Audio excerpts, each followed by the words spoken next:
Okay.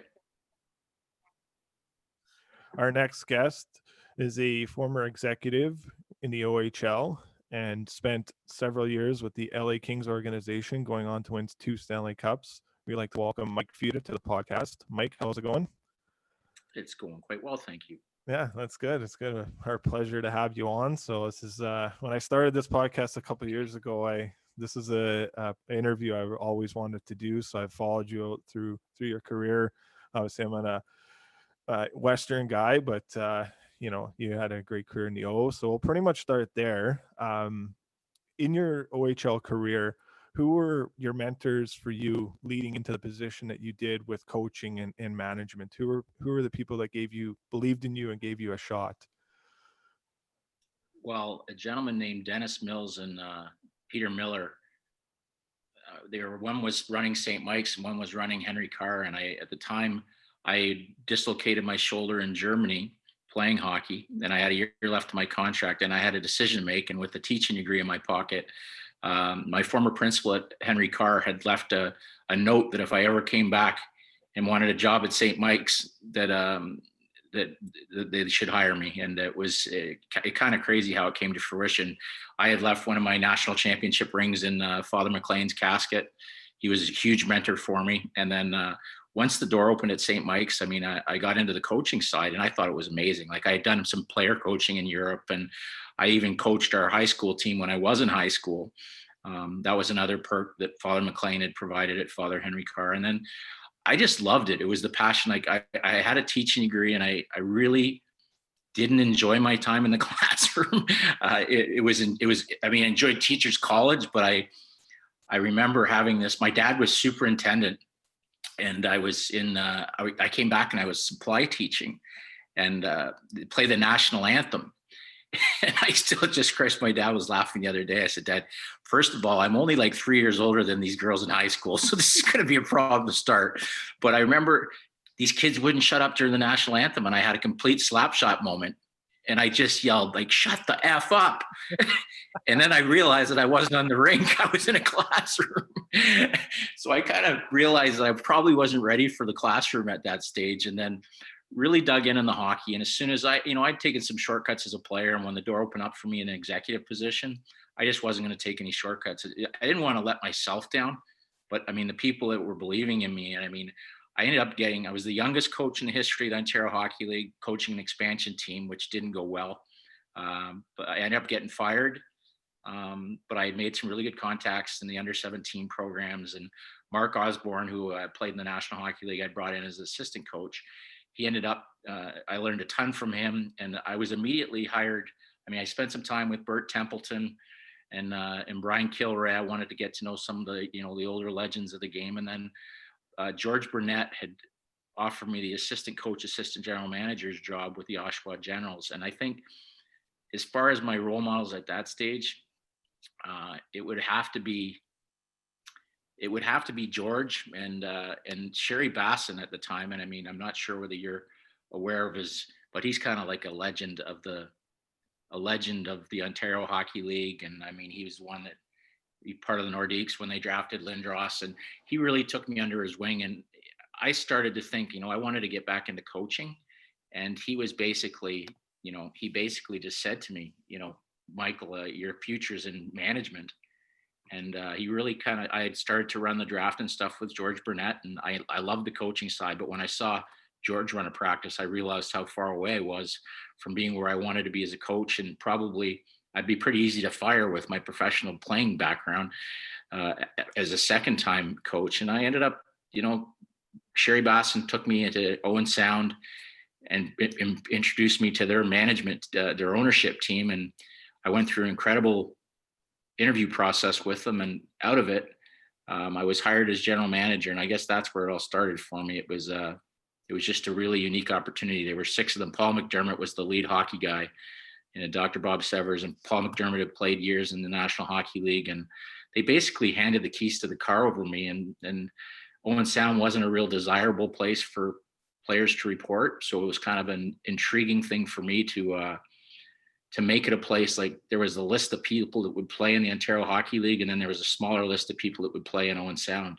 So it was part of my goal to make it a very desirable location. And I hired a great coach, Mike Stuthers, and my first draft pick was Bobby Ryan, who obviously, he's had a great NHL career. He was drafted behind Sidney Crosby, and it kind of broke down the barriers that if I could get Bobby Ryan, a U.S. kid, to report to Owen Sound, that it was going to lead to some pretty unique recruiting trips. And then all of a sudden, Mark Giordano and Wayne Simmons and Paul Bissonnette and Joey Hishon, there was really Andre Secure. We had an incredible list of players that ended up having really, really great NHL careers. So it kind of opened up a door for me. And then Trevor Lewis was an LA pick who I had recruited to Owen Sound and signed him. And then that led me to an open door meeting with Dean Lombardi and Ron Hextall. And then I was going from Owen Sound to Los Angeles.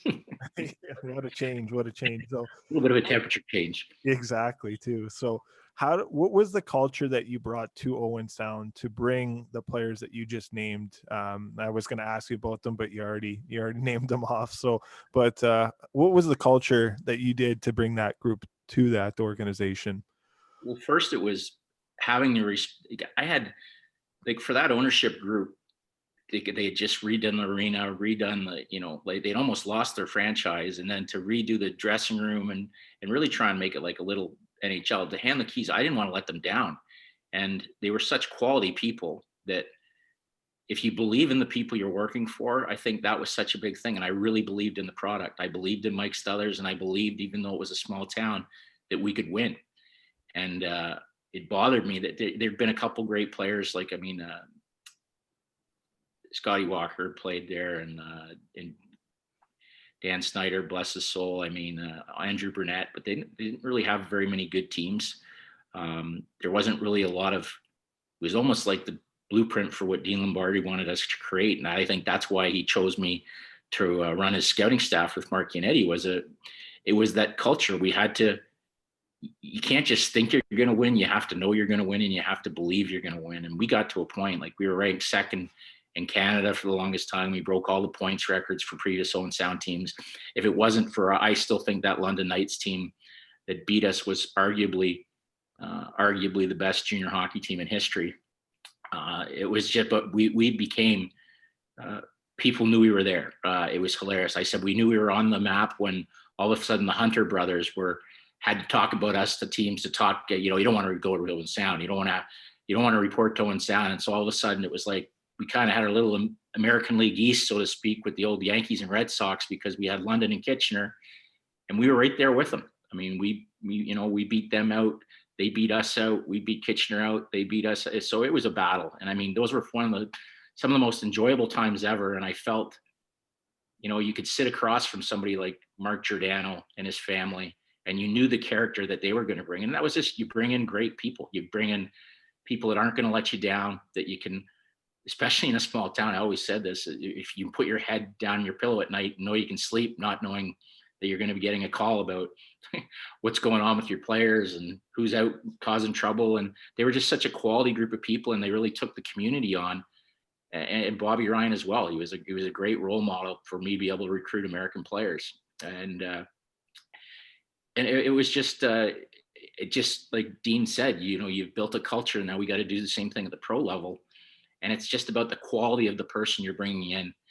And I think I had a little bit of insider trading there when I got to Los Angeles, because not many people, I was brought in 3 weeks before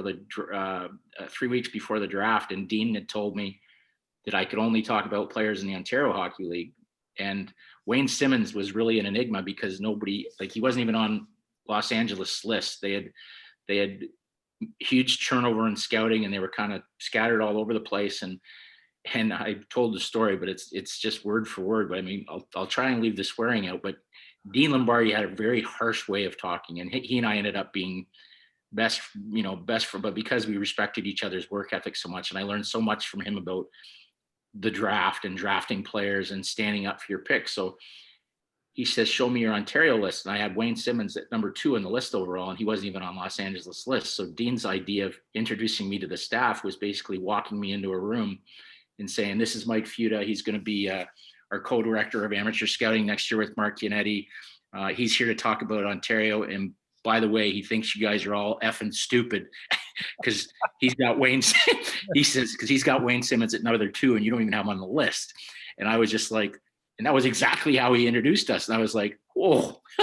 And then basically pushed me in and closed the door behind me. And I'm like, hey guys, Yeah. ex NHL players. And anyways, I did a presentation on Wayne Simmons, and it ended up being like, he ended up like 11th overall on our list. And then Dean asked me the question, so where are you going to take him? And I said, well, we really don't need to take him till later in the draft. And Dean just lost his mind. He called me a few names I'm not going to repeat. And he said, I knew I should have never hired you, you hump. He goes, here you are. You've finally won your staff over. You've done your work. You presented the player. You got him in the right spot. And now you don't have the balls to make the pick. And take him where you got him on the list. You don't hide him. And then, so anyways, here I am now. Wayne Simmons isn't even talking to me because I left Owen Sound. He thinks I've deserted him. I'm not allowed to tell him what's going on. So he's basically, I think he's on a couch with at his agent's training. And I told him, well, Wayne, listen, if you don't get drafted, I'll invite you as a free agent and stuff like that. And then the draft day comes and we're there in the second round, and they pushed the microphone in front of me and said, go ahead.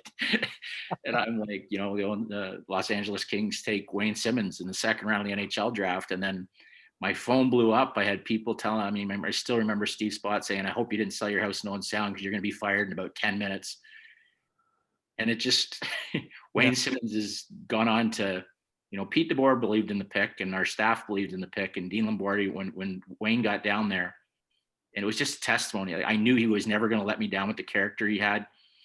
There's certain kids that when they don't have money, they do everything possible to attain a salary. There's other kids that when they have money, they don't work quite as hard, but Wayne Simmons needed it. His family, I know his brother at the time had, when I went, there was like very little electricity in the house. The brother I had to talk him out of a scholarship to Bowling Green, which wasn't going over very well with the family.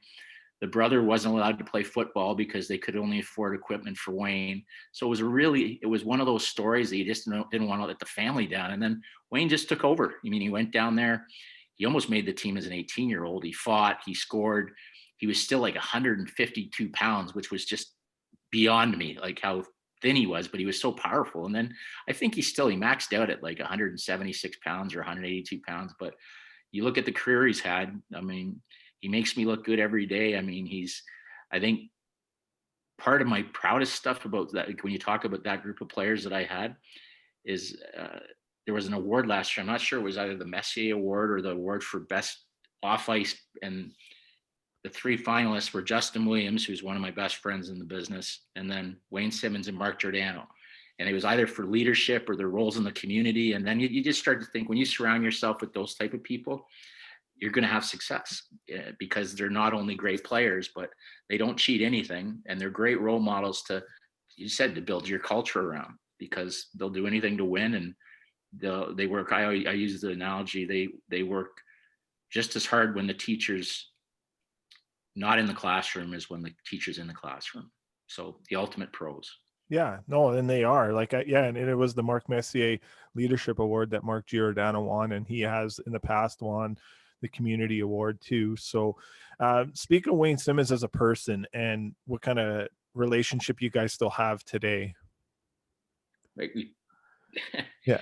Well, Dean Lombardi, clearly he's not my son. Dean Lombardi, he also, when we traded Wayne, he said, Futa, I got to trade your son. And I was like, oh, it speaks volumes to I've heard Wayne speak about our relationship, and we don't have to tell each other what we mean to each other. He believes that I opened a door for him that nobody else was willing to take a chance on. And then he broke the door down. And I look at him as I just believed in him. I just believed in his work ethic, and people didn't. Brian Burke always says to me, he's like, why you never told me how tough he was? And I'm like, well, Burke, you were in the box with me when he just pounded the crap out of some kid knowing sound. But I think Berkey was either signing an autograph or he wasn't paying attention. And I'm like, it was just it was something, he was doing some charitable fun and he missed it. But I said, listen, Simmer, I'll send you the tape. And because he always said he never played like that when I was in the building. And I was like, well, he played like that every other night. And it was just, we've remained, like, he's helped me move. He was the first person to call when I was let go. We've talked about his career. We spoke at length about, the people used to say what a great trade it was for the Philadelphia Flyers. And he'd just say, you guys won 2 cups. I won a cup. So Yeah. it was just such a self-critique. Like, there was a time that he had really bad body language when things weren't going well in Owen Sound. And I remember calling him in. I could never question, like, the work in the gym, but when things weren't going well, it was just a sulk about him that I just said, you got to lose that, man. I mean, you're not going to, like, the scouts are picking up on it. And I know what you're really like, but I don't like to be on the phone having to try and convince people that you're moping or you're pouting or if things don't go well, it was such an obvious body language. And he bought into it. And again, he went down there, and I think our development team in LA, I mean, we were joking about, because he couldn't protect the puck. He wasn't a great puck protector. He always exposed it. And our guys just did a masterful job. And then he clearly became one of the best puck protectors in the National Hockey League, as well as we called it Wayne's office. I mean, he sat in the one Wayne's office was behind the net. Wayne Simmons' office was in front of the net and he just worked at it tirelessly at how to deflect pucks and take the goalie's eyes away and stuff like that. And he still is. That's one of the things that's really frustrated him over the last couple of years, is that he hasn't got as much net front power play time. So, I mean, I was thrilled for him when he became obviously he grew up in Toronto, as we always did, and as I have as well. And it was his dream to be a Leaf. He left more money on the table with a couple other organizations, and we laughed and joked about, what it'd be like to win in Toronto. And he's obviously, he knows Kyle Dubas well and Sheldon Keefe, and he wants to be a part of, what would be an incredible, I mean, since 1967, if they ever were able to pull it off, they could all retire on their Yeah. being his history, the Hell of the Streets named after him. But it'll be interesting. He's got to play. There's a lot of great forwards there, and they got to find ice for him. And he'll bring the toughness factor. He's a gritty player. But I said, we talk all the time. I didn't even know when I did my quarantine when I left Los Angeles, I was still a member of the Kings, and I was quarantining at a friend of mine's house in the King City area, Blair MacArthur, and I didn't know Simmer had bought a place in Aurora, so he's only like 10 minutes away. So we've kept in touch. We talked about throughout free agency, and we still have this dream that we're going to end up together somehow. No, that's awesome. And win a cup together. So I mean, he and Giordano, like the late night calls, and just when they call for advice or just on anything, they do feel like they're part of my family, and it's a great feeling. No, it is. And you've done and carved out a great career, and there's a lot of guys that are making you look good. And I'm a Leaf fan, so I'm happy that Wayne Simmons there. So full disclosure. But speak of another guy that dates back before you drafted him when the LA Kings is Tyler Toffoli, and what he means to you, that relationship that dates back before you drafted him. Well, I knew Toff, and if I get jumped by this cat right now, you're going to laugh your head off, because I thought I had bolted out my name. If he just might invade the screen. I thought I had locked him out of the room. But anyways, Toff, well, first of all, he played for my former coach. Again, it's like an insider trading thing. I've known Toff since he's like Pee Wee. My coach, Dan Cameron, had coached the junior Canadians.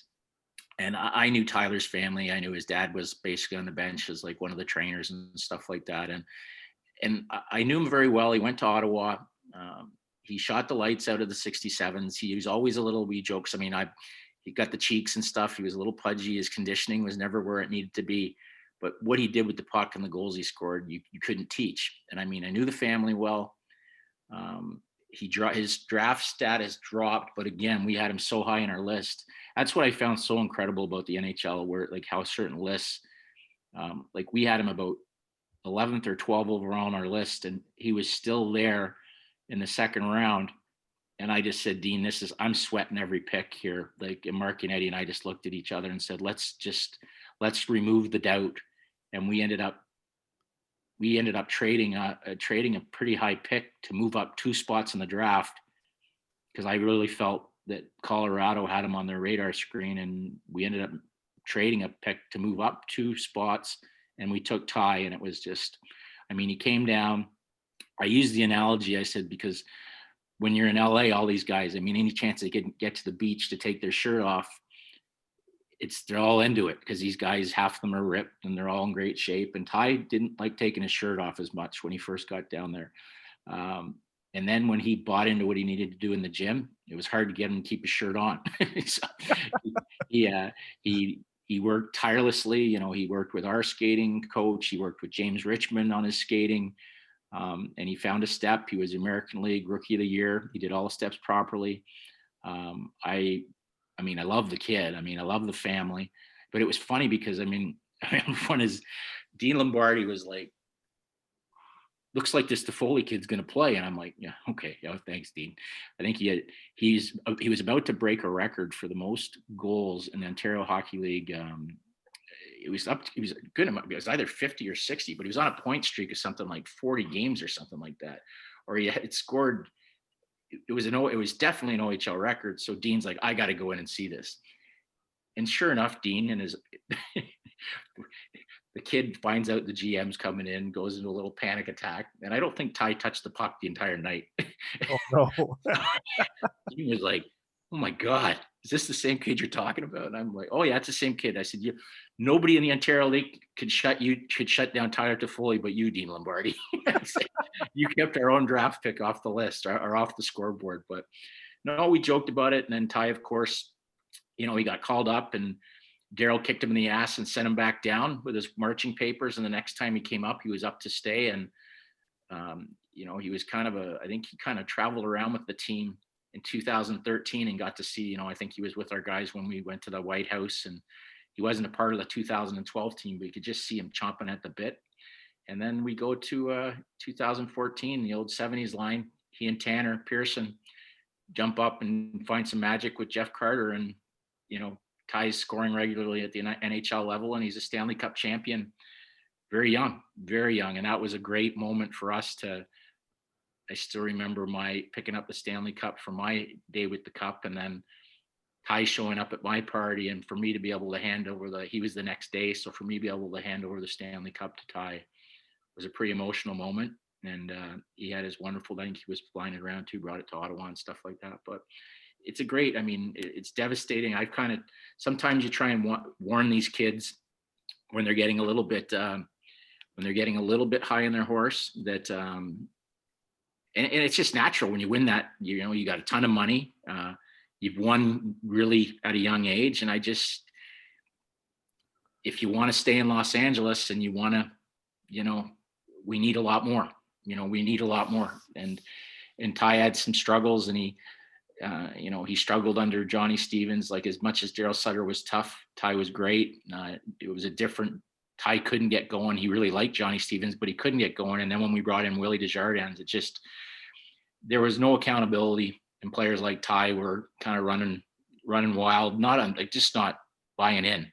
So our culture was kind of evaporating, and Ty ended up getting traded. And then you just started to see, I think, the reality set in, and I thought he looked amazing with the Vancouver Canucks. I know he loved it there. I was just down back to clear my stuff out in Los Angeles a couple of weeks ago and spent some time with him. He's in great shape. I mean, I love it when a kid makes a choice to go to a market that's really tough to play in. It's easy sometimes to go hide and get your money because you've already won. And he chose to, Montreal, that's a tough market. That's a really tough market to play in. And I know he was offered more money in a couple other spots, but he ended up going to a market that he's going to be counted on. And he's excited. He's really excited about it. And it's funny when you look back, because there's that picture of him in his, I posted his picture. I think he's in minor Pee Wee in his junior Canadians. Yeah, I've seen that picture. Yeah. And he's wearing his, the same thing. He looks like the same little kid from back then to now. And he's got his real junior. He showed me all the stuff the Canadians sent him, and it was pretty funny. And we were down there, and Nate Thompson was there as well, and he was going over how great the city of Montreal was, and Ty was excited. I asked him if he'd learned any French, and he struggles with the English language. So yeah. And to going on, like, and how special was it for you and your career to win the 2 Stanley Cups, all that hard work you've done, the drafting, the scouting, all that, and how rewarding was that for you and your family? Oh, Jean, it defies words. I mean, especially when you kind of screwed up your playing career, you think that ship may have passed, and then I mean, it was crazy too because 2012 when we won, not oh, see the cat's trying to jump in the picture. Well, we use the audio, but we might have to start a YouTube channel just because the cat. No. Oh, Yeah, but you know what? It's like that year we were up, like we made the playoffs very late. You could tell we had a great team. Daryl Sutter had us playing great. Jonathan Quick was at the top of his game, and we had such a tight group in our room. Like there was like 8 or 9 NHL captains in that room, and we went up every series 3-0. So, and then in the finals against the Devils, that game we were up like 5-0. So you had about 40 minutes where just sit everything on in it. your Yeah. life just goes, you're going through it. You got tears, you're laughing, you want the clock to get moving. You're thinking, wow, my name's going to be on the cup. I'm going to be on that ice. I wonder if I'm going to get to touch it. and all of a sudden it just happens and you're down there. And I mean, I was divorced at the time, so I didn't have, I wished in retrospect, I wish my daughters had been there. I've got 3 beautiful daughters that have really enjoyed their 2 Stanley Cup parties. And it was amazing. And then you think, we went to the conference finals in 2013, and once you win, you're like, this is great. We got to do this again. Like this is the way the world's meant to be. And then again, we come back in 2014 and we go 3 game sevens on the road. So it's the exact opposite, where it wasn't like it was easy the first time around, but you were never really in an elimination game. You're always on the cusp of winning. And then this other way, 3 game sevens on the road, and then, beating the Rangers in game 6 in double overtime with Alec Martinez scoring. It was like, again, that time walking on the ice, there was just such a sense of pride. I think you feel it when you're on the ice. My parents were with me that time. Again, my daughters, I joke because I've got 3 beautiful daughters and I've only got 2 Stanley Cup rings. So there's a lot of pressure for a third. I think it'll come. There's a lot of time left. There's a lot of pressure for that third one because the one's like, I hope you don't think I'm going to take that Calder Cup ring.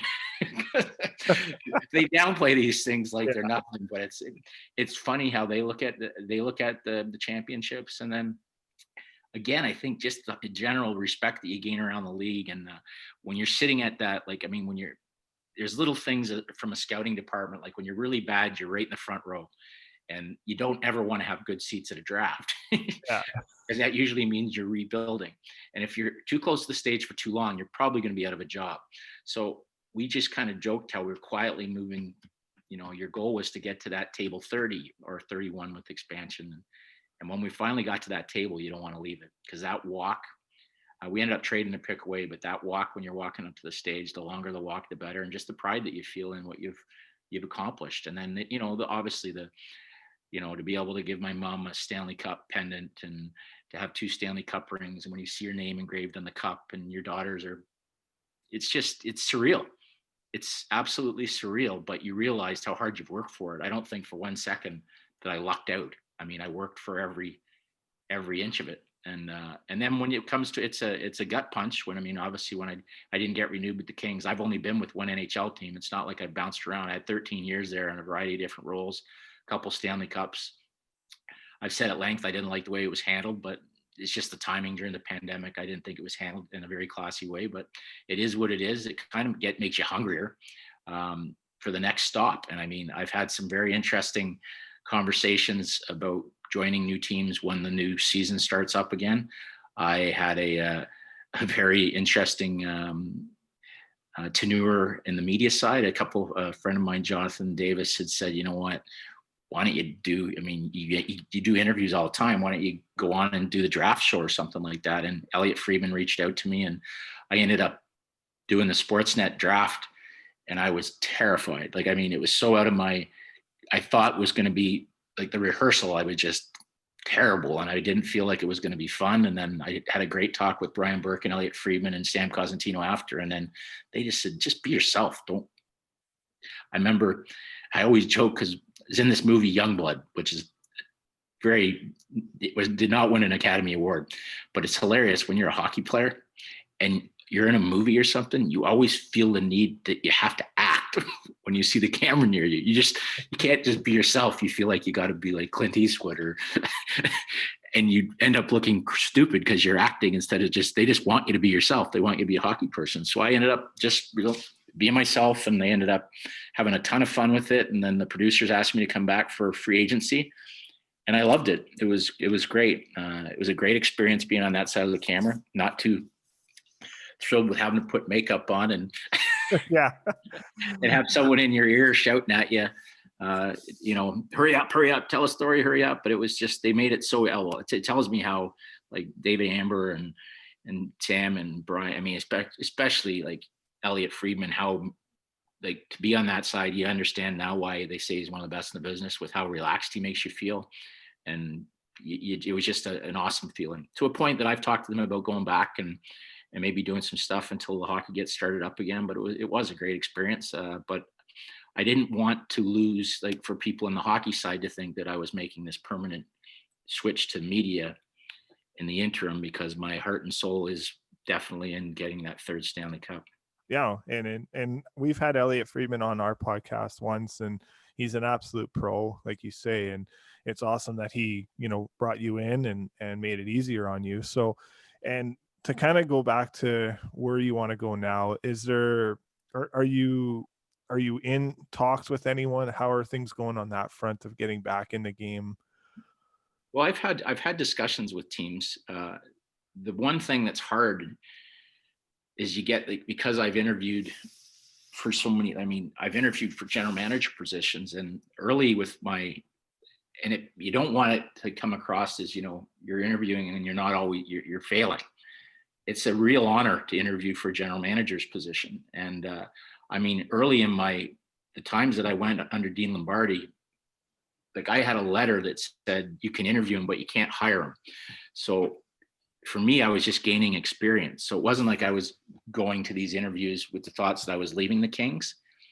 It was just gain experience to go through Dean was making it quite clear that I wasn't going anywhere, but if I wanted to go through the process, and, there were days, whatever, question your loyalty. And then, I don't know, I found I really felt I was ready for that jump. I was offered a position, which I didn't take. It didn't feel right at the time. So, I mean, it wasn't just the fact I'm going to go anywhere, first general manager job I'm going to jump at. And then things changed in LA, and I felt that my role was not where I wanted it to be. And Rob Blake had every right. He was, he had a couple of friends of his that were coming on board and taking larger roles, that's the way the hockey industry. And I felt that if there was going to be an opportunity for me, that I really had to seriously look at it. And I could tell that in Rob's eyes, when they're trying to rebuild and I'm trying to find a job, or I'm at least entertaining jobs with interviews. I think when Edmonton, that was probably the lot when Edmonton called to interview me, and I went to the interview. I know he wasn't very pleased with that, but it is what it is. I mean, I've interviewed for GM jobs since then. I would love to go back to, whether if I went back as an assistant general manager or going back to my passion is in finding talent. So it doesn't necessarily have to be a general manager's job. I mean, if I got back as director of amateur scouting somewhere, that would be just grand. I mean, I love it. I want to get back into hockey, but I think everybody right now understands that with the pandemic, that owners aren't looking to dole out new contracts when they're not sure when the season's going to start and whether there's going to be fans in the crowd and what their budgets are going to be. So I've got to be patient through that. There's a couple things that are very, very intriguing and interesting, which I can't really get into, but I have no doubt that I'm going to come back a much hungrier, which would be hard to imagine me want to work any harder than I did before. But once you get knocked down, you can either, I mean, it's an analogy, but you can, sit and feel sorry for yourself or talk the same way I used to talk to Wayne Simmons and Mark Giordano and walk the walk. Is that it really pissed me off. I'm hungrier than ever, and I'm really have something to prove in my own mind. Not that I felt that I've failed, but when you're in adversity and stuff, you want to go out and you want to prove some people wrong and get back to the successes that the LA Kings were having. Just bring that knowledge and and work with some great people and put staffs together that are going to have success in a different place. And just be different, pulling on a different, I guess, like, it is different from, I guess, for a player. I think he says when you pull on a different jersey for the first time, because I laughed. That was the one thing that just killed me. It's like every piece of clothing I had a king on it. Yeah. And it was like and my mom's place was like a shrine to the kings, and my dad, everything. And it's just, and it's a great feeling. Like, I used to say to the guys that when you traded, we started to trade guys, and then how emotional it was when things went, for me, is that, 1 year they're going to come back and they're going to really celebrate these teams that won cups. I said, they can say what they want, about the individual banners that are up in Los Angeles. They really, truly, and obviously they had some incredible, great players, Gretzky and Luke and all of Blakey, the guys who, the banners that matter, they really got on the map with the two banners that matter. And those are 2012, 2014. And it'll be a lot of fun, many years from now, when we can go back and celebrate those two great championships, because special times. Yeah, it is. No, I think you're gonna knock it out of the park. I'm good friends with Bob Stauffer, and I know you've done interviews with him. And the one thing he's always taught me is you got to grind. And if you're gonna get somewhere in life, you got to grind. And there's no bigger and better grinder in the world in Mike Futa, in my mind. And that's why your story and why I want to get you on the podcast is because you just don't give up, and you've put that team in such a great position to win. I think it's unreal. So, and that's part of the it's like, you left a place in a better spot. So whether they thought it was time for me to move on, I know there's probably 12 or 14 pieces that I'm still, whether it be players or even support staff, scouts that I brought in, that I'm responsible for, that are there. So when I hear, that the future is bright and they're stacked with prospects, I'm proud of that. Yeah, I'm really proud of that. And the friends I have, like Mark Unetti, these guys are lifelong friends regardless. It's just really weird. It was really strange not being, having been so a part of the draft, even whether it was pandemic or not, to not be a part of the draft and being behind a camera was, it was unique. It was unique.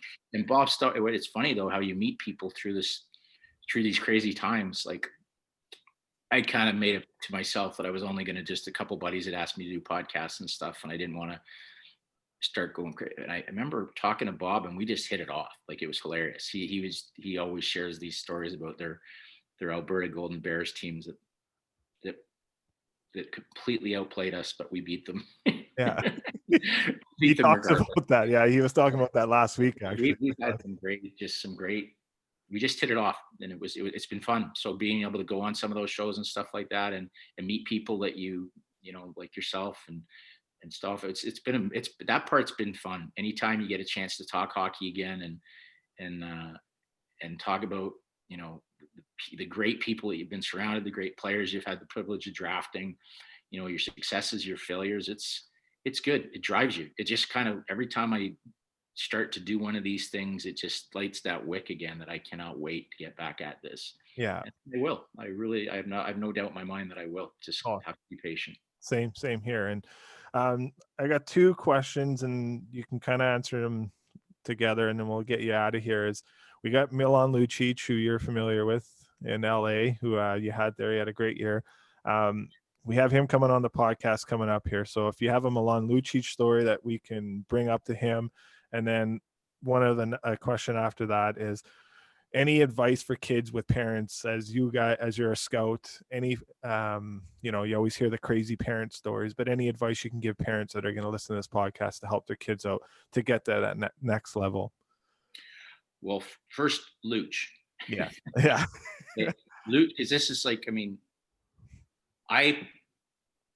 he knows, he's my favorite player. Like, growing up, out of all the guys that I had nothing to do with drafting, Milan Lucic was I heard this story that they were supposed to take him in Los Angeles, and they skipped on him and took somebody who's never ever played, and Luch got drafted 2 picks later to the Bruins. And to finally meet him is it's probably one of the only that I was pretty this is cool. This is Milan Lucic. And I was like, and Dean Lombardi that night had told me, it was after we'd won in 14. And he said, listen, I'm going up to have some beers. If you can get a trade done for Milan Lucic or Joe Thornton, come and get me. So I called San Jose, and Joe Thornton was not even going to be discussed. And then I called John Ferguson Jr. and we'd been talking, and he said, yeah, there's something here. And so we worked out Dean had given me the parameters to do the deal. And about 45 minutes later, I went up and I knew what the pieces were. I think it was first Martin Jones and Colin Miller. And I went up and I had it written on a sheet of paper, and I walked in, and Dean was telling stories and having a blast. I said, if you want to call Boston, you can get Milan Lucic. And he told me to F off and sit down and have a beer. And I'm like, well, and he said, are you serious? And I said, yeah, I'm serious. So he went, and an hour and a half later, Luch was an LA King. Now, the hardest part about that is that Luch only had a year left on his ticket. And we didn't get to, it was part of our downfall, because we only had him, we gave up these assets, and then we only had him for a year. And I bet if he could turn back the clock, he probably would have taken a little less money and stayed in Los Angeles at the time. We didn't have the money to match what he was offered.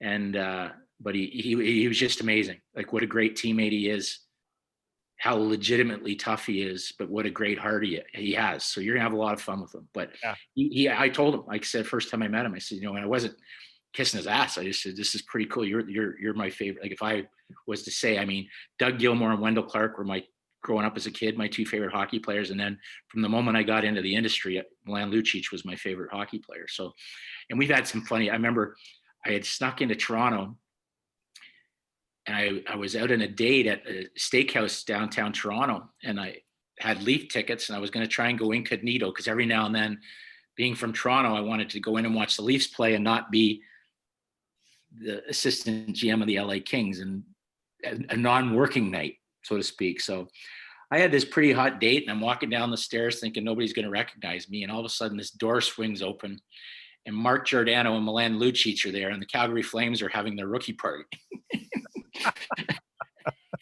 And let's just say this, Luch and Gio had a lot more to drink than I had. And it was like, and they're like basically telling my date that I'm the best human being in the history of the world, but they're slurring it up pretty good. So I can talk. And then like 2 days later, they called and they were in the same state. Luch, it's Gio. So we've had some pretty good late night discussions, both of us, and he knows how much I love him. And it all stems now that he's with Giordano, that relationship's flourished. And to get to that, I guess, parents and kids, live for your kids, not through your kids. It's a scary time when some parents see the gold mine at the end and push their kids to do things that they don't really want to do, or get on them to the point that the game isn't fun anymore. If your kid isn't having fun at the game and it's becoming a job before they're even being paid to do it, it's not going to work. It's never going to work. So live for your kids, not through your kids. The other thing I guess would be is, be supportive.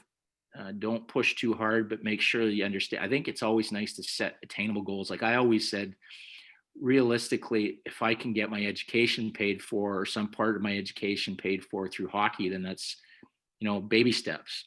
And then once that's achieved, and then it's, wow, I can make a living at this. And, and then it was like, okay, I've got a teaching degree. So if I can make as much money as I can as a teacher playing, then it's still viable. And then obviously things went exceptionally well and things went to another level, but just keep yourself grounded, go to the game, enjoy your kids playing, stay away from the politics and the BS behind the boat, chirping other kids, or, just I think if you're good and you're grounded, you'll find a lot of these players that, and hockey players in particular, like I've had the pleasure now of meeting elite athletes in all different sports, but there's something special about hockey players. And I believe it. They're still very grounded. But the way the world is just changing and how you have to behave, just be good role models. Like you just see all the different how hockey's changing and the diversity programs. And if you're a good person and you really are a good teammate, it's going to matter. It's going to help. Like that for me was to be able to have that ability when I sat across from somebody in the interviews. I really felt confident in myself in my interview process that I wasn't going to get canned answers. I was going to read right through the Eddie Haskell BS. If a kid was snowing me with his character, the yes or no sir BS, and really find out. Because I mean, when I'm drafting a kid, I go right through to find out where the parents are. And I never really had a family get a kid drafted, but I've had families get a kid not drafted by the way they've handled themselves. And again, you just never know. You always say to your kids, you never know. You got to act like the camera's on you all the time. Well, so do parents. Yeah. So do parents, especially in the rinks. Because I remember one kid, and I won't use his name but he was on Toffoli's junior Canadian kids. And I remember walking into the lobby of Chesswood Arena, and this kid was, he's been drafted exceptionally high in 2 leagues, and he's never played a game. And the first thing he did, he swore at his mom across the lobby in such a disrespectful way. And all I said, is that who I think it is? And it's like, yeah, that's him. And I was like, wow, a kid's never going to play. Yeah. He's never, ever going to play for me. He could be, and again, and there's not too many kids that I've ever crossed off a list with that much talent, but there was no way. If that's the way you taught it, especially, it was so obvious it was for show, and it was insulting to his mom and then some, but just not for me. And I'd rather go into a foxhole with Mark Giordano or a Kyle Clifford or Milan Lucic than somebody that I can't trust. They're going to do damage to the logo. Yeah, no, exactly. It's all about the character and how you respect and treat your parents and the elderly and all that. So great words from you. This interview, I would have to say, is probably my favorite interview I've ever done. So, and I've done quite a few so far. You're a tremendous guest. Well, you're an exceptional host. I'm glad that we hooked up. No, same here. And we'll keep in touch, and when you get that GM hat on, we'll get you back on, hopefully. So I'll try and make sure the cat stays in the other room. Yeah, exactly. Might have to sign the cat to a long-term extension. So, all right. Well, take care, Mike, and all the best to you and your family. Thank you very much. Take care. Stay safe.